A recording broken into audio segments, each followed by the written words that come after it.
Thank you very much, Mr. Chairman. And thank you so much for leading the way on this historic investment in the American people and our American economy. This bill is an important investment in our nation's infrastructure, from highways to rail to transit. But it is so much more than that. It helps us meet our responsibility to combat the urgent threat of climate change. It lifts up our tribal communities who for too long have endured roads that represent developing world conditions. It will expand public transportation options from buses to rail and to help everyday Americans get to work, to school, to the grocery store. And importantly, it is a long-term investment in my home state of Arizona, and let me tell you how. The INVEST Act includes a significant boost for the Tribal Transportation Program and important changes to the nationally significant federal and tribal project program that allow for dedicated funding to make it easier for tribes to access these funds for infrastructure needs.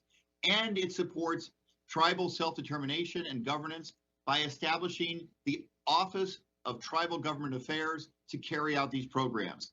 I push for each of these priorities on behalf of tribes in my state and across the country, and I appreciate the fact that our chairman included them in this bill. This will empower tribes across the nation and improve the lives of our tribal citizens in positive and meaningful ways. This bill also invests in infrastructure essential to Arizona, such as the Interstate 11, which will connect Phoenix metro area to Las Vegas, which are right now the only two major metropolitan areas in the United States not connected by an interstate.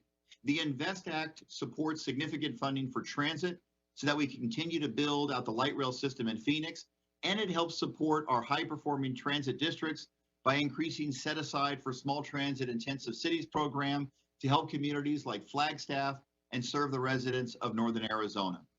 And finally, it supports the effort to make infrastructure construction in Arizona more sustainable and ensure supply materials are available to support our growing population. I am grateful that it incorporates my legislation to require DOT to establish a working group to evaluate the availability of transportation-related construction materials like aggregates and recommend options for continued access to these important resources.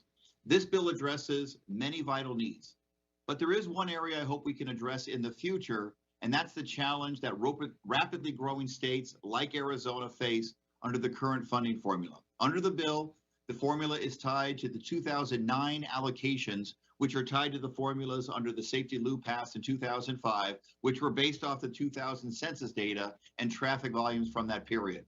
That disproportionately impacts states like Arizona and the Phoenix metro region, which has the highest population growth in the country. Tying these 20-year-old population numbers to investments for the next 5 years hinders our ability to tackle our infrastructure needs. So I appreciate that the Investment Act takes a step forward on this by directing the Federal Highway Administration to study the formula.